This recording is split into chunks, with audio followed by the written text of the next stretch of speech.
Muy buenos días, Muy buenos días, ¿cómo están ustedes? 8 de la mañana con 5 minutos y medio de este día miércoles 4 de diciembre. 4 de diciembre. Sí, señor. Muy buenos días. Consuelo, Nicolás, Matías, ¿cómo están? ¿Qué es de la vida? Hola, ¿cómo están? Buenos días. Bien, Bien, hola. bien. Estás de color obispal, Consuelo. ¿Cómo se llama ese color? No sé, en pero... Argentina le dicen Bordeaux. Acá le dicen morado. Oye. Pero esto no es un Burdeos, pero ya. Oye. Pero se ve. Guagua presidencial. Guagua presidencial. ¿A ¿Qué me propósito de dicen? chascarro? Buenísimo. Genial. No conozco si hay otros presidentes que han tenido, chilenos que han sido padres siendo presidentes. Nacimientos en la moneda. Yo entiendo que en la época que las familias de los presidentes vivían en la moneda, hubo nacimientos de nietos. Yo creo que hijos no tengo en la cabeza. Porque había una época en que vivía la familia extendida, o sea... Yo tengo uno, pero no me acuerdo cuál fue, no quiero chivear, pero alguien me va a decir, pero hay algunos que nacieron en la moneda, sí. Sí. Ya, pero alguien lo va a no decir. sé si hijos de presidente. Alessandri no sé. Alessandri, creo, ¿cierto? Jorge Alessandri. Quería decir eso, No quería chivear por Jorge, no. el senador. El senador, por eso, pero era nieto. No Sí, era sí, hijo. sí. Era nieto, Ese. sí. Bueno, nació en la moneda. Ya. Don Arturo Alessandri Besa. Bueno. Nació en la moneda según. Y yo quería poner un Bueno, pésimo... pero ahora no van, las guaguas no nacen en la moneda. No, estando de presidente. Pero por favor. No nacen en el edificio. Espero. Esperemos. Bueno, en caso de urgencia, y habiendo tanto carabinero. Sí. Y habiendo tanto carabinero, puede ser, digamos. Bueno, felicitaciones. No, al presidente y a su pareja Paula Carrasco. Ahora era el secreto peor guardado de la historia, digamos. Sí. O sea, y yo siempre tanto se critica a la prensa, yo te diría que no había prácticamente ningún medio que no lo tuviera ultra confirmado, y yo creo que es interesante y habla alguna cultura cívica que se respetó hasta que los padres decidieron dar a conocer la noticia, digamos. Pero los medios lo tenían, o sea, ultra confirmado hace bastante rato. Sí, Fines de septiembre, principios de octubre, que estaba confirmado. Es curioso porque es para junio. Es para junio, tiene 3 meses. Tiene 3 meses, sí. Tiene 3 meses. Bueno. Tiene 3 meses, entonces... ¿En serio lo tenían confirmado Sí, completamente. desde fines de septiembre? No, pero Yo, primera semana de octubre te lo regalo. Sí, pero confirmado hasta que su círculo más íntimo te ponía cara de que no puedo decir nada. Al menos lo que yo logré tratar de confirmar, y tampoco era una cosa que de estado y de muerte como para seguir. Nadie gastó demasiado tiempo en tratar de averiguarlo. Ya, pero buena cosa, felicitaciones, es una buena noticia. ¿Sabe qué me recordé? Un presidente no es chileno. Y es una generación, son personas de veintitantos años, entonces mucha gente en cargos de responsabilidad y de poder en este momento teniendo guagua. Había, por supuesto, que al tiro compartían unos tweets antiguos del presidente. No sé, ¿tú que eres de la Católica, Matías? A ver, ¿sí? Había uno del año 2016 que decía: si tengo un hijo se va a llamar Nico Castillo, gracias por tanto. Chuta. Pero del 2016. El presidente yo creo que tiene capacidad de cambio, ¿no? Sí. Ha demostrado que tiene una cierta... Sí, que tiene dribbling. Oye, pasando de las felicitaciones y de que, desearle toda la mejor onda posible al presidente, su mujer, su hija, su hijo, en fin, hombre, entiendo que es, sí, hombre. Parece. Sí, hombre.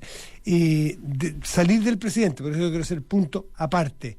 Creo que esta generación que hoy día nos gobierna, por Dios que le hubiese servido entrar a gobernar siendo con la experiencia vital de ser padres. Creo que da una mirada distinta. Me refiero en general no al presidente, y al presidente también, sí, a la generación. Son experiencias vitales relevantísimas. Creo que quien ha sido padre tiene la posibilidad de valorar lo que produce psicológicamente ese cambio en cuanto a la responsabilidad, en cuanto a la proyección de las cosas, a la profundidad de las decisiones y de mirar el mundo distinto. Así que solamente una buena noticia, solamente creo que puede ser mejor esto. Oye, Alberto Fernández fue padre siendo presidente, me estaba acordando. Sí, claro. Una pésima comparación. Yo pensé que estaba hablando de Chile, sí. Sí, porque una pésima comparación.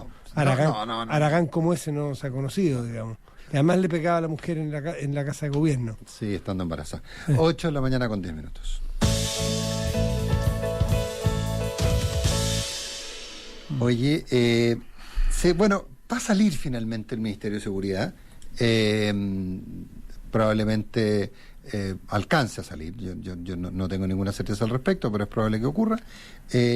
Pero subyace una tremenda discusión que yo he escuchado argumentos para lado y lado interesantes, que es que al final del día radica la mayor parte de las facultades, etcétera, quedan en el delegado presidencial y no en el gobernador regional.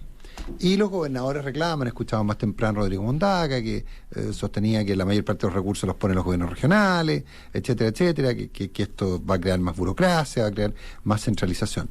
Pero yo tengo la sensación de que, dado que Chile no es un Estado federal, sino que es un Estado unitario, políticas como las de seguridad tienen que venir directamente definidas desde el gobierno central. Y cuando tú tienes gobernadores que ideológicamente piensan distinto, que tienen acercamientos, y lo hemos visto, a temas como la delincuencia, la represión, el uso de la fuerza, distinto, si no hay una línea igual en todas partes, porque recordemos que el crimen no tiene fronteras, pues, o sea, el crimen no decide si estamos entre la región de Antofagasta o la región de Atacama, no decide que hasta ahí nomás hace una cosa y en la otra hace otra, y por lo tanto puede generar bolsones en términos de que zonas que sean percibidas como más represivas van a tener menos delincuencia y se van a refugiar en otras. O sea, si no es visto con una visión nacional, yo creo que es muy difícil. Yo se los he dicho mil veces, y a lo mismo recordarlo, pero yo nunca fui partidario de la elección de gobernadores, básicamente porque creo que es más una lógica de Estado federal que de un Estado unitario. Pero ya que estamos, también hay que tener presente eso. Jaime Belolio, me acuerdo, lo escuchaba hace un tiempo, decía que había una gobernadora regional que era antivacuna. Entonces, si no hubiera dependido el delegado presidencial y los seremis, etcétera, de los seremis que son designados por el Ejecutivo, la distribución de la vacuna en esa región, probablemente la lucha contra la pandemia habría sido completamente distinta. Entonces, yo compro el argumento regional, pero creo que hay que entender esto desde un macro y entender que estamos hablando de la anomalía, desde mi muy particular punto de vista, de que en un Estado unitario tenemos gobiernos regionales electos. Si un experto me comenta, no sé si podré citarlo, no sé por qué no, pero un experto, créanme que validado, que le agradezco el comentario, dice: la prevención es local, eso es muy importante la diferencia, y el control y persecución nacional. Interesante el punto, la digresión, la desagregación del tema, porque a veces la seguridad la vemos como un todo, o sea, es un todo, pero sí, los alcances son distintos. Voy a decirle, no estoy diciendo nada mal, Daniel Johnson de Paz Ciudadana, sí, que me escribe, que está escuchando, y le agradezco el punto porque creo que vale la pena. Prevención local, porque conocen los detalles, conocen las esquinas, conocen los grupos de interés, conocen los riesgos en la comuna en la región del Maule o en la región de Tarapacá. Pero claro, las políticas pueden ser más nacionales, de persecución y control, así que es una buena cosa.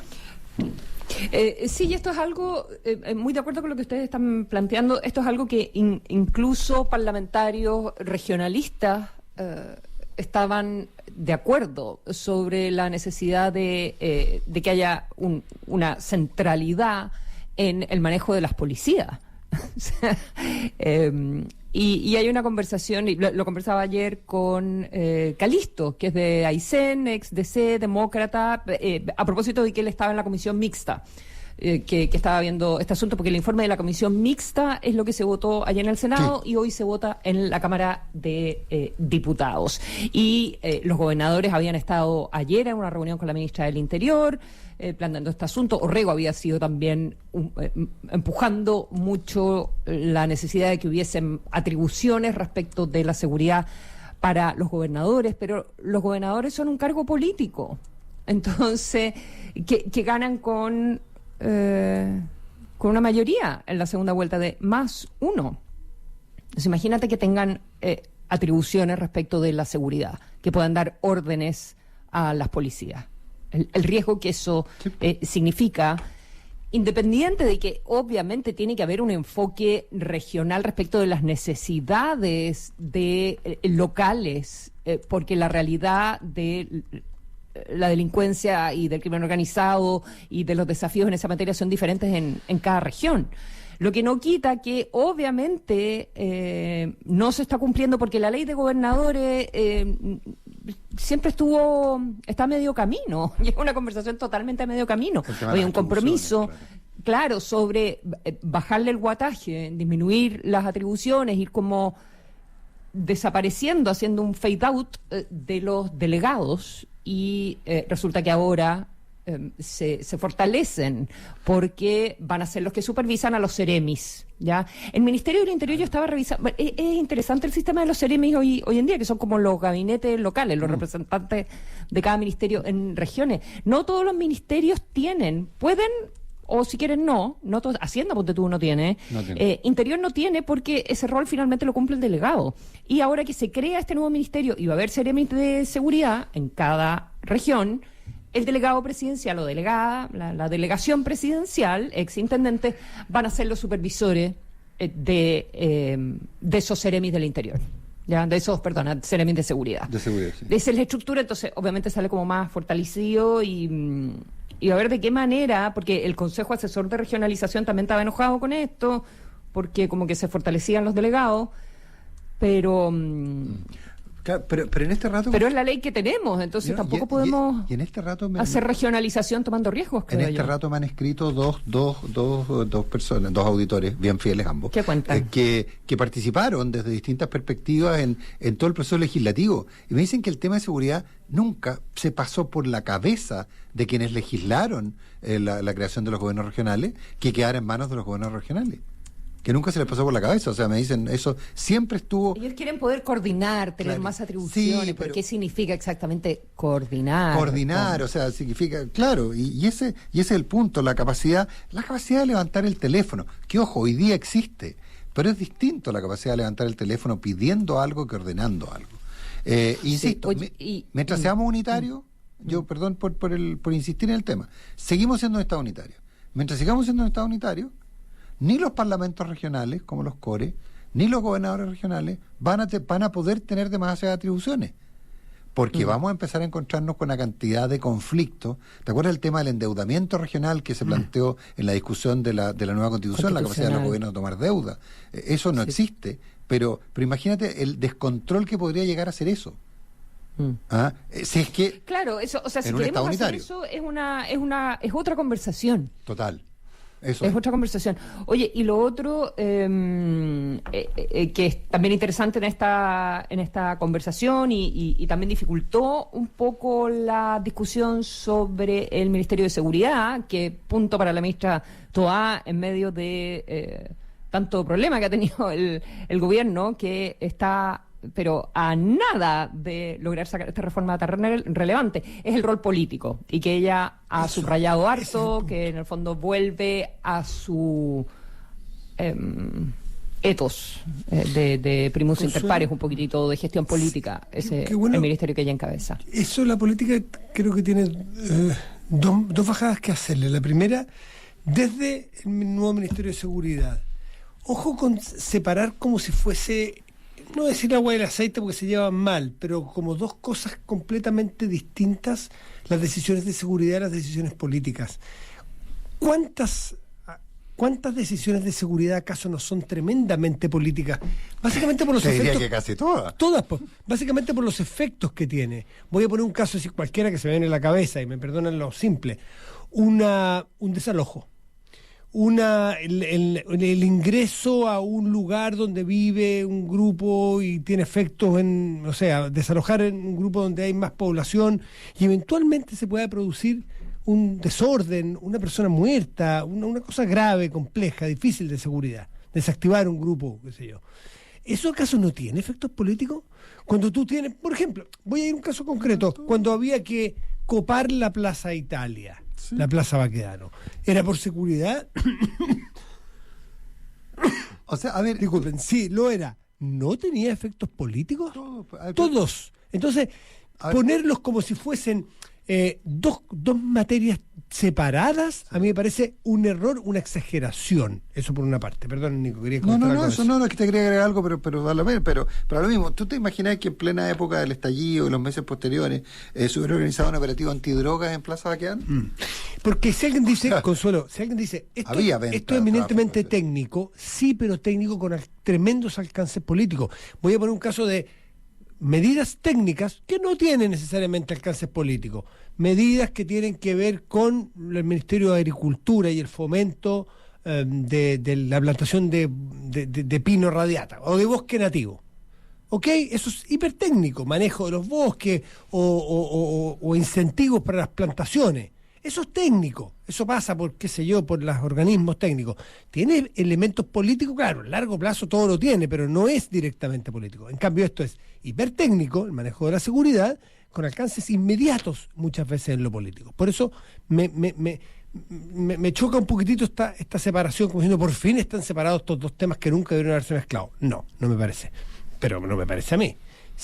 Eso. Y por otro, vamos al otro ministerio, a este ministerio ultra reforzado en lo político, que también me parece un poco peligroso este primus inter pares, porque vamos a crear un primer ministro. Pero si ya basta. Vamos a crear un primer ministro cuando los primeros ministros son en el mundo elegidos mayoritariamente, hasta donde yo sé, salvo que alguien me recuerde en otro caso. Son representativos de mayoría, no elección directa, pero son representativos. Bueno, claro, pero obedece a una elección, no a una designación.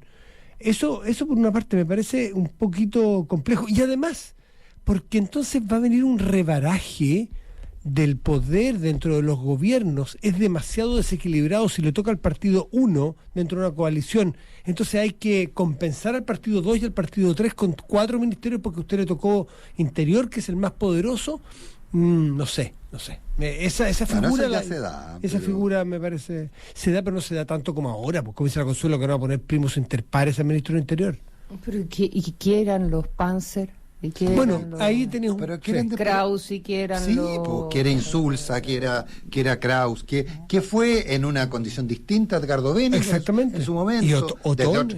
Y sí, pero eran ministros, Alejandro Foxley, eran ministros que ocupaban espacios, pero que no estaban determinados como tal. Y a veces no ministros, me contaban el caso de Otone, cuando los ministros sabían que hablaba Otone, estaba hablando el presidente. Un poco el chief of staff. Bueno, pero eso está bien. Sí.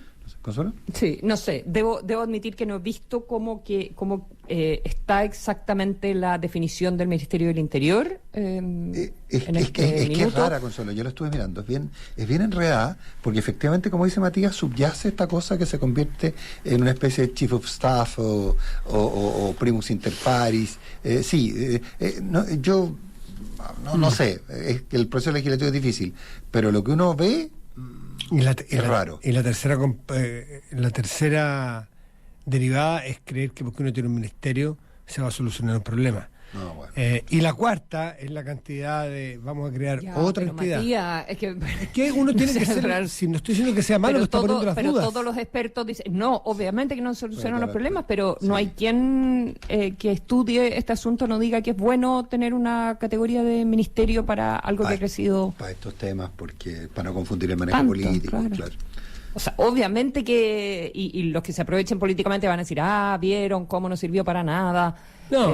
Sí, los números siguen iguales. Mañana no se va a acabar el crimen, el tender agua. No voy por el oportunismo, que eso es oportunismo puro, me carga eso. No, se siente poner las dudas, porque tampoco me parece tan meridianamente claro. Es una herramienta, supongo. Sí, una herramienta. Está bien. 8 de la mañana con 24 minutos.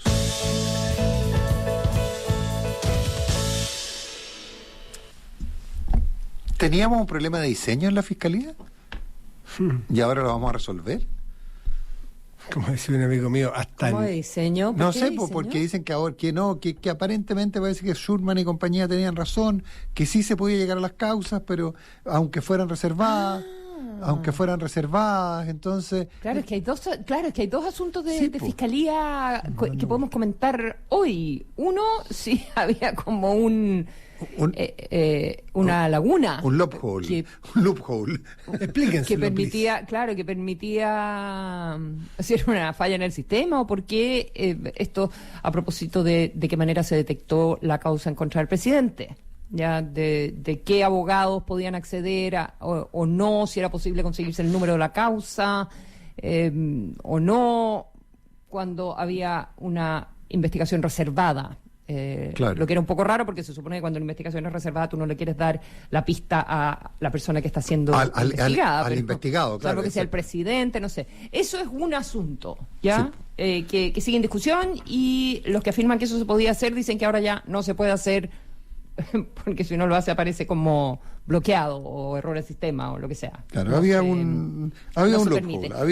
Pero el otro loophole que está bueno es el que tiene que ver con las filtraciones de las causas. Sí, po. ¿Ya? La entrega de clave. Las entregas de claves. ¿Quién puede acceder? Porque te acuerdas que a propósito de la típica discusión de las filtraciones y que siempre las partes afectadas se quejan de que hay filtraciones y desde que existe el sistema del Ministerio Público, hay queja de por qué se filtra, quién tiene acceso a las carpetas, por qué se filtra información a la prensa, etcétera. Y el fiscal Valencia dijo, no, es que ahora tenemos un traqueo desde octubre. Entonces, las claves, pero además estamos haciendo el tracking de quién entra y cuándo entra y de qué manera entra. Y dos cosas. Uno, según publica La Tercera, se le mandó al ministro, Valencia mandó al gobierno como un memo especificando ahora todos los nuevos sistemas que hay para protección de la reserva de las causas, ¿ya? Y un montón de cosas con doble, con autenticador y con traqueo de cuando compartes documentos, con doble clave, etcétera, etcétera. Y por otro lado, el fiscal que estaba viendo quién accedía a la causa Monsalve, se encontró con un montón de sorpresas ahí, ¿ya? Y un fiscal de Valparaíso vieron que había como 70 accesos a la causa de Monsalve. Sí. 70. Y uno es de un fiscal de Valparaíso que dice, no, la verdad es que yo no accedí en ese día, yo no he revisado esa causa porque no es mía, yo no tengo nada que ver. Y yo tengo varias personas que tienen mi clave. Ese es un punto. Me acordé cuando Netflix tuvo que decirle, oiga, sabe que basta prestar las claves. No puedes compartir la clave de Netflix. Exacto. Claro. Exacto. Sí. Y te ponen cuando... Y entre las personas había gente que trabaja con él, que hace seguimiento de causas, etcétera, había etcétera, uno abogados que están con él. Había uno que dijo que había entrado solamente de curioso, por lo menos reconoció la verdad, digamos, ¿no es cierto? La curiosidad que quería conocer la declaración de la persona que acusaba. En el caso Monsalve era Esto es investigación específica respecto del caso Monsalve, exactamente. Y una de las instancias que tenían acceso a la clave es desde la Armada, porque lo que plantea este fiscal es que trabaja con funcionarios de la Policía Marítima, de la Armada. Es que es una cosa que se sabe poco. La Policía Marítima es la que tiene el control en los puertos. Las policías normales no actúa la Policía Marítima, que es la que está vinculada, la Marina, es decir, cuando se dice que las Fuerzas Armadas en Chile no están vinculadas, por ejemplo, al tema del narcotráfico, no es real, porque efectivamente la Marina, por ejemplo, es la que tiene obligaciones respecto al control del narcotráfico, de todo tipo de tráfico, entre ellos el narco, en los puertos. Entonces, ahí hay un punto ahí también. Y ahí una de esas personas... Le dijo a este fiscal de Valparaíso, de apellido Krause, que efectivamente había entrado. Me entusiasmé. Perdona, pero me entusiasmé. Mirar. Un sargento segundo de la Policía Marítima, según publica el Mercurio, del Departamento de Inteligencia e Investigaciones Policiales Marítimas. Claro, que por supuesto, oye, sí, toma mi clave, porque así tú vas a poder ver la causa X, en qué estado está, etcétera, pero no era para que curioseara sobre Monsalve. Y comillas se lo mandaron y que luego se lo filtre y que luego le comentes a otra persona y que le saques fotos y las compartas. Y que no digo que él lo haya hecho, pero si ya tiene 70 accesos. Exacto, sí, ese es el punto. O sea, en fin, 8 de la mañana con 29 minutos. Oye, 30 segunditos, 30. Dale. Sí, nos da el espacio. Manda aquí, yo. No, es que... no hemos comentado con suficiente amplitud, porque siempre lo hacemos de alguna manera, tratamos de cuando nos sea la Consuelo para que no se ría de nosotros, el seguimiento que es apasionante lo que está pasando con Argentina. La mejor prueba de ello es que fue la etapa del último Economist, Milei. Y aquí lo mencionábamos, y tú mencionaste la entrevista y todo. No, y no solo eso, también el New Yorker publica una nota de John Lee Anderson. Es que es muy apasionante porque no es el clásico líder, es del todo, por así decirlo, chascón. No solamente en su pinta, sino que en la forma de hacer cosas inesperadas. A ver, elementos que quiero poner sobre la mesa. Alguien decía el otro día un artículo. Sí, porque estamos hablando hoy en particular. Hoy en particular, ya te voy a decir por qué. Pero alguien decía el otro día, Milei tiene un modo que es muy llamativo, que es, que no es que me guste, estoy describiendo, agrede por las redes sociales y negocia en persona. Y esta negociación lo lleva a hacer cosas que son bien interesantes. Por ejemplo, las últimas encuestas, la aprobación, ¿ustedes saben cuánto está la? Tú, Nico, debes saber porque tú sé, pero Consuelo, que tú tienes un seguimiento de la política argentina como cualquier otra parte del mundo. ¿En cuánto crees que está la aprobación a Milei? Échale. No sé, me da 44%, y está al alza. Viene de 42, de 40, 39. Llegó a 37 en algún minuto y ha ido subiendo. Viene subiendo. Eso es interesante. ¿Por qué medidas ahora? Porque está con la pata en el acelerador a fondo, la han llamado la Deep Motosierra. Partió con la motosierra y ahora le están llamando la Deep Motosierra, que es una segunda etapa, con la cantidad de revisión, por ejemplo, de duplicidad de funciones en distintos organismos y ministerios. Sí. Ayer anunció, Consuelo, el gobierno del presidente Milei, anunció que va a hacer una obligación de cobranza a los extranjeros que estudian en las universidades argentinas. Que esto uno dirá, es gratuita. Es gratuita, y para los extranjeros es llegar e ir nomás, básicamente llegar a inscribirse como quien hace y toma cualquier cosa, cualquier servicio, cualquier elemento de consumo. Y esto tiene costos feroces para las universidades, y esto habla también de un espíritu del que da lo mismo que cuánto gastas. Y este es el mejor ejemplo de por qué está Argentina como está, o un buen ejemplo. Sí. Bueno, ir racionalizando costos que, por lo pronto, para los ciudadanos que sea gratis, eso que en otras partes es discusión, en Chile fue discusión, allá esa no es discusión, el cerco está mucho más allá, es quien vaya puede estudiar lo que quiere y se le paga. Y también es anunciado ayer el que ocurrirá lo mismo con los servicios médicos. Nos vamos, palabra exacta de Adornis, que es el vocero del presidente Milei, dice, nos vamos a ir olvidando del turismo sanitario. Vienen grupos completos a tratarse a Argentina, con lo costoso que sabemos que es la salud, y ese tipo de cosas es un verdadero, y nunca más apropiado el término, desangre del sistema público, el desangre financiero que tiene ese país. Entonces, estamos viendo a un presidente que está controlando la inflación, está subiendo en su aprobación y está tomando un montón de medidas tendientes justamente a tratar de equilibrar en algo los gastos fiscales. Está bien, el tema es interesante, pero no gastamos tanto tiempo, pero déjame hacer un solo matiz. Yo tengo la sensación de que la popularidad de Milei sube por una razón completamente distinta a esa. No es tan sexy para la población todo esto. No, yo no he dicho que una cosa va con la otra. No, correcto. Cosas separadas. Para que nadie lo pueda entender así. Pero ojo, hay un punto que para mí es el central y que he visto en un par de informes de Argentina. En Argentina existe una cosa que se llama las paritarias. ¿Qué es lo que son las paritarias? Básicamente las negociaciones por área, en las cuales el Ejecutivo, las patronales y los sindicatos discuten los reajustes de remuneraciones. Las paritarias se calculaban en función de la inflación esperada.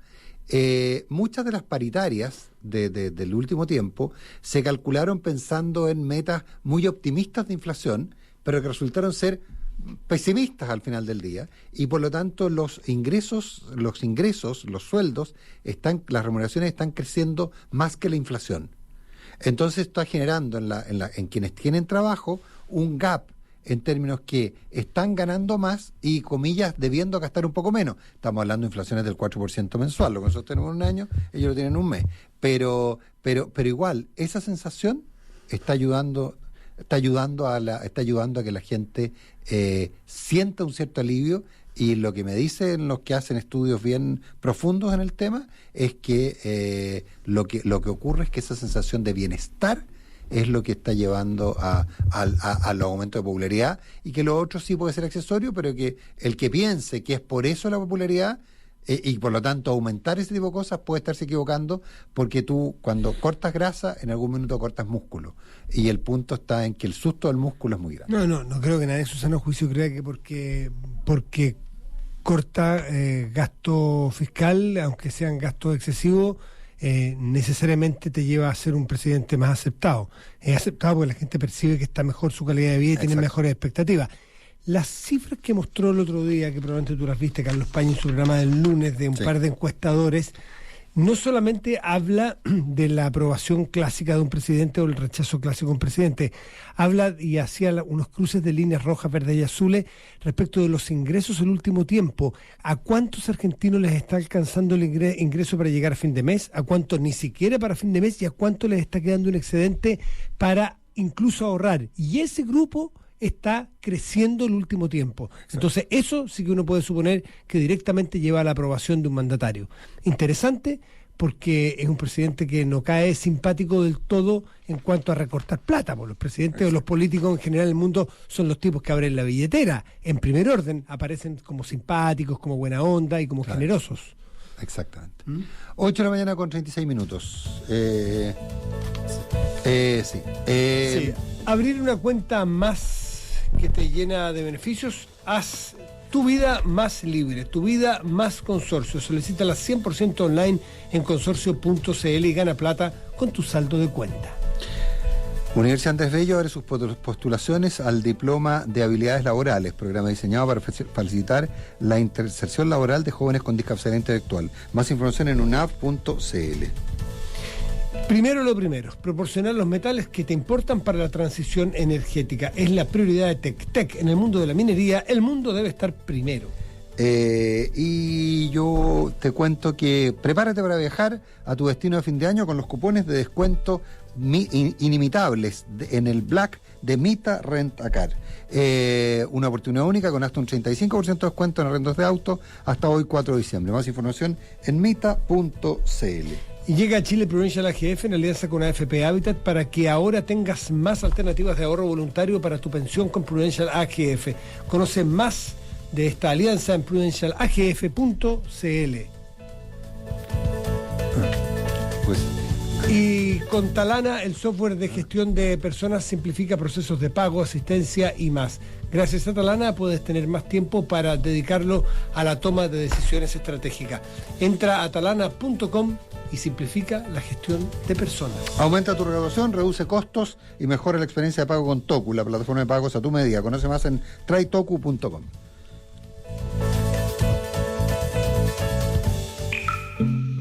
Las noticias falsas existen desde que existen las noticias. En Duna, el expresidente de Estados Unidos, Al Gore, escapa del ruido. Duna, sonidos de tu mundo. ¿Tienes que ir a cobrar a tus clientes todos los meses? Conoce Toku, una plataforma con última tecnología que trabaja con las empresas líderes del mercado. Toku te permitirá aumentar tu recaudación, reducir costos y mejorar la experiencia de pago de tus clientes, con un servicio personalizado, adaptado a tus necesidades de pago. Aumenta tus pagos automáticos y asegura tus ingresos con los más altos estándares de ciberseguridad. Toku, la plataforma de pagos a tu medida. Somos GTD, una compañía de tecnología que crece en el mundo. Somos más que miles de kilómetros de fibra óptica para darte la mejor conexión en tu hogar y en tu trabajo. Somos más que una robusta red de data centers para acompañarte en la digitalización de tu empresa. Somos más de 3.000 profesionales para entregarte la mejor experiencia. Pero el más que nos hace diferentes es el que logramos juntos. GTD, más que tecnología. Comprometida con la inclusión, Universidad Andrés Bello abre el proceso de postulación a su diploma en habilidades laborales. El programa, nacido en 2006 y pionero en el país, está dirigido a jóvenes con discapacidad intelectual y brinda una experiencia universitaria integradora que les permitirá adquirir las habilidades necesarias para una futura inserción laboral. Más información en unap.cl. Universidad Andrés Bello, acreditada a nivel de excelencia en todas las áreas. Imagina ganar plata solo por tener saldo en tu cuenta Vista. Contrata tu cuenta Vista Más de Banco Consorcio y gana un 5,75% de interés anual, solo por tener saldo en ella. En Consorcio tienes tu banco, tu seguro y la tranquilidad que necesitas para avanzar. Tu vida más tranquila, tu vida más Consorcio. Contrátala 100% online en consorcio.cl. Otorgamiento sujeto a evaluación comercial. Tasa de interés anual. Calcula en base tasa de política monetaria de Banco Central más 0,5% al 18/10/2024. Infórmese sobre las comisiones asociadas a la cuenta Más y sobre el límite de garantía estatal de los depósitos en su banco o en cmfchile.cl. Prepárate para llegar más lejos con los descuentos de Mita, Rentacar y Full Copec. Reserva hoy en mita.cl y accede a un cupón de descuento de 50 pesos por litro de combustible, además de un 25% de descuento en tus arriendos diarios de autos. Mita, elige tu destino. Nosotros te llevamos. Promoción válida solo para clientes Full Copec. TEC presenta Primero, lo primero. Llegaste cansada después de la pega, pero no hacer esperar al que te esperó todo el día para salir a pasear es impostregable, ¿o no? En la vida hay que tener muy claro cuáles son las prioridades, y en la minería también debe ser así.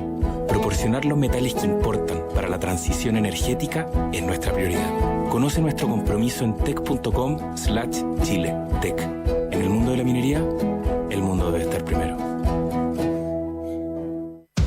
Con las extensiones de Talana, el software que simplifica la gestión de personas, optimiza el tiempo de tu equipo. Con extensiones como MeetDT, panel gerencial y panel de diversidad, equidad e inclusión, podrás desde estar al día con normativas legales hasta tener información clave para la toma de decisiones estratégicas. Si quieres saber más, entra a talana.com.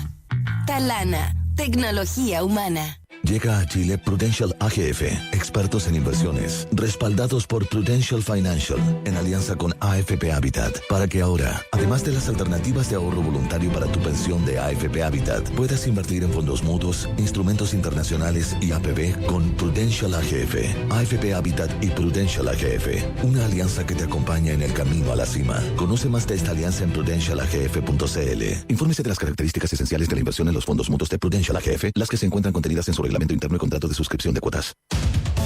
Sigue la conversación junto a Nicolás Vergara, Consuelo Saavedra y Matías del Río. Es Hablemos en Off, en Duna 89.7 FM y Duna.cl. Crece la familia, en Clínica Alemana te acompañan y entregan toda la tranquilidad y seguridad que necesitas. Conoce el beneficio copago fijo en tu parto y o cesárea en clínicaalemana.cl. En GTD son más que tecnología, miles de kilómetros de fibra óptica y una robusta red de data centers. Conecta tu hogar y digitaliza tu empresa con la mejor experiencia. GTD, más que tecnología. Son las 8:42 y está con nosotros el doctor Manuel Inostroza, ex superintendente de salud. ¿De qué creen que vamos a hablar con Manuel? Bueno, ustedes se imaginarán. Doctor Inostroza, ¿qué tal? Buenos días, gracias por estar con nosotros. Muchas gracias, Nicolás, Matías, Consuelo, gracias por la invitación. Hola, buenos días. Entonces vamos a hablar de fútbol. ¿Qué pasó en todo que algunos dicen que es mal ¿Era evitable? Que los parlamentarios votaron forzados, que confundidos? Hubo sobreexpectativas de la plata que iba a llegar, como Nico decía, alguien creyó que era esto otro retiro, por lo de la ISAPRE. ¿De qué estamos hablando? Mire, yo separaría en dos momentos. Yo creo que hubo un primer momento en la discusión legislativa donde se generó una sobreexpectativa y donde no se quiso escuchar a la opinión de los expertos. Hubo dos comisiones de expertos que convocó el Senado. La primera, que llamó a recalcular el monto de la deuda, y ahí no habían solo gente que podía estar vinculada a la industria. Estamos hablando de Paula Benavides, que es de Espacio Público, estuvo Cristóbal Cuadrado, por cierto estaba Emilio Santelice, exministro de Sebastián Piñera, y ellos llegaron a un acuerdo de que la propuesta para un correcto cálculo de la deuda no eran más de $400 millones, incluyendo el tema de la mutualización. Se habló de una línea roja, de que eso no iba a poder permitirse, que no iba a pasar. Entonces el tema era que, como en una empresa de flujo como son las ISAPRE, esto se termina siempre yendo a precio y pagándose por los propios afiliados, porque aquí no hay ningún subsidio del Estado. Siempre se debió haber dicho, bueno, mientras más alta la deuda, más finalmente iba a impactar el precio de los planes, que es lo que ocurrió. Un simple cálculo, si con $1.200 millones el alza fue de 9.000 y 42.000 pesos por persona, con una reducción de la deuda a un tercio de ese total, bueno, las alzas habrían sido de 3.000 pesos y 14.000 pesos mensuales. Y el segundo tema de esa comisión de expertos fue que se tenía que hacer una reforma, que esto no podía ser salvar la quiebra a cambio de nada, ¿sí? Y para que esto no se volviera a producir, había que eliminar las preexistencias, eliminar la cautividad, establecer un fondo de compensación de riesgo, y ahí se hizo una segunda propuesta y nuevamente el gobierno y los parlamentarios lo desestimaron. Sería ley larga eso. Eso que después quedó por una ley larga que se presentó y que ya todo el mundo se olvidó, porque claramente si hay leyes testimoniales para el último tramo de gobierno, cuando ya se pasó el momentum político, hoy día no hay ninguna posibilidad que eso se apruebe.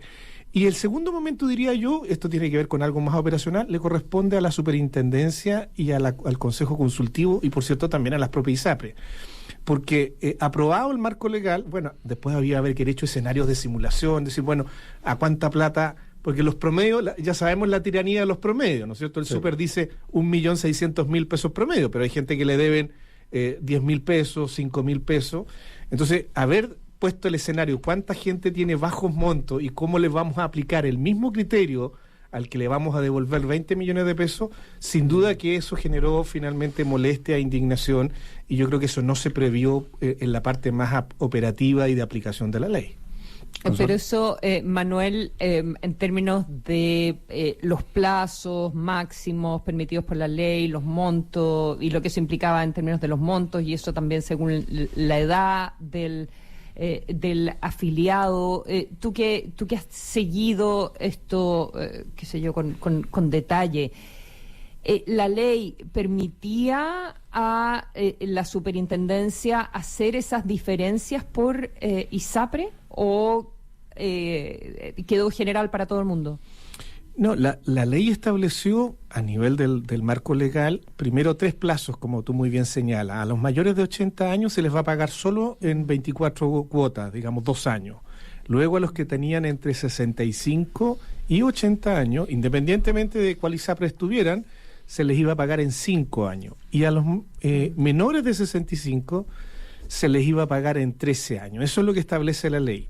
Efectivamente, la ley no establece un tope mínimo ni nada, pero eso es parte de las cosas que siempre están en lo que llamamos los que hemos sido superintendentes en la regulación administrativa. ¿Ah? Y yo creo que ahí... Claro, porque depende de la cartera de cliente, depende del tamaño de la ISAPRE, no, porque son con las ISAPRES más grandes y con carteras de clientes de ciertas edades, por lo tanto, donde las deudas eran mayores, donde están ocurriendo estas situaciones de pago en 150 cuotas.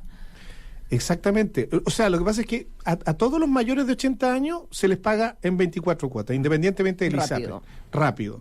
Pero el problema tiene que ver con la gente de menor de 65 años e independientemente de los montos, porque aquí no se estableció ningún criterio operativo. Entonces, yo creo, yo he preguntado y a mí me dicen que y esto incluso lo han chequeado algunos parlamentarios con la superintendencia, es que no hay un cálculo, nunca nadie hizo un cálculo respecto de simular escenarios de monto. Es decir, ya, ok, son 1.200 millones de dólares, pero como está esta dispersión de monto, veamos cuánto le vamos a pagar a personas que están por debajo de 300.000 pesos, por ejemplo, de deuda. ¿Y cómo quedan esas 156 cuotas? Porque alguien se hubiera dado cuenta y hubiera dicho, oye, mira, como me pasó el otro día en un canal, dándole a un camarógrafo, le están devolviendo 56 pesos mensuales por 13 años. ¿Sí? Entonces, bueno, eso suena un poco ridículo, ¿no? Absurdo. Probablemente incluso el costo administrativo es más alto, no te quepa duda. De pagar esos 56 pesos por 13 años es mucho más alto y le podría salir más a cuenta, digamos, incluso a la ISAPRE pagarlo más rápido, se ahorraría plata. Bueno, ninguna de esas consideraciones se hizo en términos de la simulación práctica. Claro, y a esa persona, porque también esto se distribuye por parte de la ISAPRE para devolver la deuda, a esa persona le subió el plan mucho más que 56 pesos al mes. Sí, está viendo, 56 pesos por 12 meses, por 13 años, da 6.890 pesos. Sí. O sea, la deuda con ese señor eran 7 lucas. Exacto. Era más fácil pagárselas de una. Absolutamente, no me cabe duda. Claro. No me cabe duda. Bueno, y eso yo, como te digo, es parte de las regulaciones administrativas. Incluso yo lo que he dicho ahora también es que como la ley, por ejemplo, impide el retiro de utilidades durante los 13 años que dure el pago de la deuda, yo lo que creo que habría que hacer también es calcular ahora, hacer una proyección futuro, y eso lo puede hacer el superintendente, respecto de cómo para cada ISAPRE se da este flujo entre los ingresos que están cobrando y los gastos tradicionales que tiene. Y si se empiezan a producir excedentes, porque yo tengo la información de que se pueden producir algunos excedentes, dados los incrementos importantes de alza de precios, que esa plata no quede en posada, porque sería bien absurdo que quedara en posada, no se pudiera retirar, porque la ley lo prohíbe, y esté ganando intereses, y no por la vía administrativa, por ejemplo, se ordene que se adelante el pago. Entonces, ese tipo de cosas son las que yo creo que en términos de gestión administrativa habría que empezar a ver para salir de este entuerto. No, pero ahí está puesto el incentivo correcto, porque en el fondo si la ISAPRE tiene caja y va a querer retirar utilidades, y por lo tanto probablemente va a poder anticipar. O sea, eso está puesto el incentivo correcto, sí, de eso no cabe ninguna duda. Si el punto es que los escenarios son tan estrechos que probablemente tomaron la opción más larga en función de evitar estrés financieros en el corto plazo o en el mediano plazo. Pero daría la impresión, por lo que usted dice, doctor Inostroza, es que finalmente había un santo grial que eran los miles de millones de deuda, y que todos los esfuerzos técnicos que fueron para decir, mire, la deuda no es tanta, o si la calcula de esta manera es menos, o sea, eso aparentemente ahí hubo una quilla política que impidió que eso pasara, dado que se había establecido este monto que además ilusionó a mucha gente con, lo decíamos antes, una especie como de quinto retiro de las AFP, digamos. Entonces, ¿ese era el problema? O sea, ¿fue más bien un problema político que un problema técnico? Yo creo que hubo dos cosas. Primero, hubo una tentación populista, evidentemente. O sea, decir, mire, aquí las ISAPRES van a pagar hasta el último peso, no va a haber un salvataje, en fin. Nadie explicó, como les digo, que esto finalmente siempre lo iban a pagar los propios afiliados. Y nadie estaba pidiendo salvataje además. Y nadie estaba pidiendo esa dinámica, porque además no hay plata del Estado involucrado en esto, no hay subsidio, en fin, y que al final lo iban a pagar los propios afiliados. Eso es lo primero. Y lo segundo, yo creo que al final, si uno analiza la dinámica política, yo creo que se juntaron dos extremos, en mi opinión. Aquellos que siempre han pensado que igual el sistema ISAPRE debiera sobrevivir con esta lógica de seguro individual. Yo soy de los que cree, porque he estudiado el tema de que las fallas de mercado, si uno quisiera tener seguridad social privada, como yo creo que es posible tenerlo, requiere ciertas modificaciones regulatorias y no seguir con la dinámica. Entonces, pero hay gente que sigue creyendo que no debiera ser así y que probablemente llegar a un arreglo financiero sin reforma era lo mejor. Y gente que decía, mira, en realidad nosotros no queremos arreglar el sistema porque queremos que tarde o temprano termine desapareciendo igual, porque en el programa de gobierno hemos planteado que hay que eliminar la ISAPRE, lo que es muy legítimo, pero bueno, hay que tener los votos y una iniciativa, digamos, legislativa para hacerlo. Entonces yo creo que al final se juntaron esas dos lógicas y todos miraron para el techo, digamos, y el problema es que en esa lógica de suma cero quedan de por medio 2,5 millones de afiliados que lo que piden son soluciones, más allá del debate ideológico extremista, digamos, respecto de si hay que viabilizar o no al sistema. ¿Consuelo? Sí, lo que me queda como que ahora nadie asume la paternidad o maternidad de la guagua. Entonces, bueno, eso sí, se la están tirando unos a otros, efectivamente. Y claro, entonces uno dice, pero es que esto fue una indicación de la derecha, entonces ¿cómo los senadores de derecha se atreven a quejarse ahora si ellos fueron los que propusieron esto, los plazos hasta X cantidad de años, y los otros dicen, no, es que esto nos lo impuso el gobierno, porque si no, no iba a ir ley, y por eso votamos en esos términos, y otros dicen, no, es la superintendencia que no hizo la pega, como dices tú también, de ver cuál era la realidad para cada una de las ISAPRE, pero finalmente creo que lo que ocurre es que todos quedan mal parados frente a la gente que le llega a su cartola. Todo el mundo dice, bueno, nadie hizo la pega, me prometieron algo, no es lo que estoy recibiendo y además el plan me sale más caro. Y eso creo que afecta mucho cualquier discusión hacia futuro en el sistema político sobre la reforma larga. Bueno, a ver, efectivamente, el tema, yo siempre distinguí dos momentos, pero claramente en el primer momento, recordar que esto es seguridad social en salud, esto es de exclusiva iniciativa del Ejecutivo, del Gobierno. Ahora, el Gobierno planteó 10 años de plazo de pago, tampoco es muy distinto respecto de los 13. Los 13. Entonces, claro, el Parlamento lo que puede hacer es rechazar las propuestas del Ejecutivo y obligar a que el Ejecutivo presente nuevas indicaciones hasta llegar a un acuerdo. Y eso fue lo que ocurrió. O sea, se movió de 10 a 13 años en la negociación parlamentaria.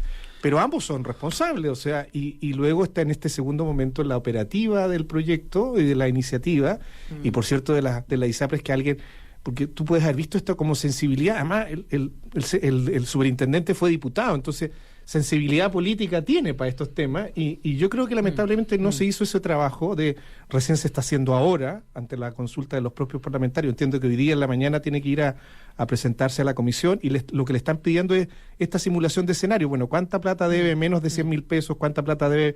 Y eso lo estaba haciendo hace 2 días o 3 días después de que se lo pidieron, digamos, ¿no? Manuel Ochoa, ex superintendente de Salud, 1.000.000 de gracias por haber estado esta mañana conversando con nosotros en Duna. Encantado con ustedes, muchas gracias. Manuel, Consuelo, Nicolás, que tengan buen día. Nos vemos mañana, buenos días. Gracias, chao.